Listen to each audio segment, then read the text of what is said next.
some stage along the line, whether we set out to or not, we do become mildly interested in the future of our own species, because willy-nilly that involves the future of our children and our grandchildren and our children's great-grandchildren and so on, up until the end of some TV documentary which you feel quite concerned about. So the point I'm trying to make, climate, we're in Rio, the patient, he's on the floor, there's blood everywhere because he's dying. He is dying. Now, I can report to you from the Rio conference, this is coming to you live from Rio, that we have actually got a balsa wood ambulance.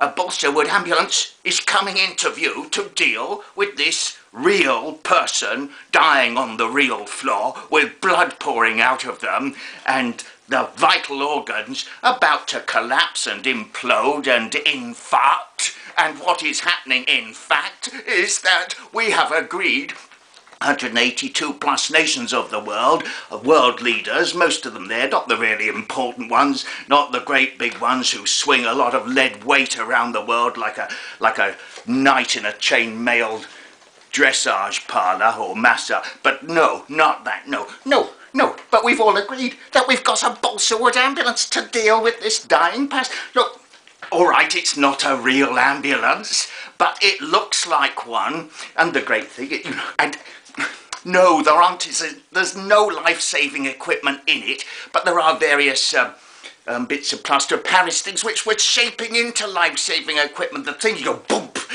clear boom when everyone's flatlining. The poor old earth is flatlining. What have we got? We've got a balsa wood ambulance. There's a red cross on it. So vote for us, because God, I need my salary, because I've got to build a house which is out of the range of the rising oceans. For I do think about my children, my children's children, my children's children's children, because we went forth and multiplied. So of course I do. But this ambulance is there, look. It's an ambulance. It's made of balsa wood. But a lot of people have loved Thor Heyerdahl, a great lover of the natural world, a great adventurer through the oceans of the world. He understood balsa wood, he knew how important it was, and our ambulances, it's made of balsa wood, and God, it looks like an ambulance. It really seems that we've agreed.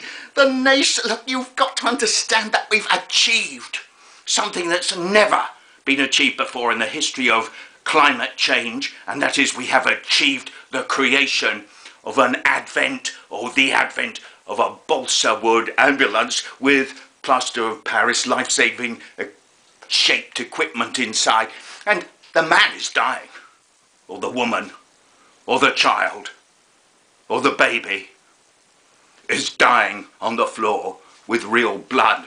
Real blood.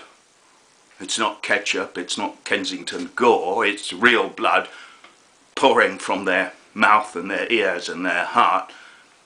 And we've actually managed to, through a lot of hard-fought negotiation, we have managed to create a balsa wood ambulance, and we're going to do our best to see if that ambulance can work something with the dying patient. And if nothing else, if their life can't be saved, at least one thing that maybe we can hope for is out of the corner of their dying and darkening eye, they might glimpse that ambulance and feel some sort of care and love and nurturing as through the effort of these representatives at this climate change conference, some sort of iron will has prevailed and created an ambulance to come and save their life as they weaken and die on the floor of this historic meeting place.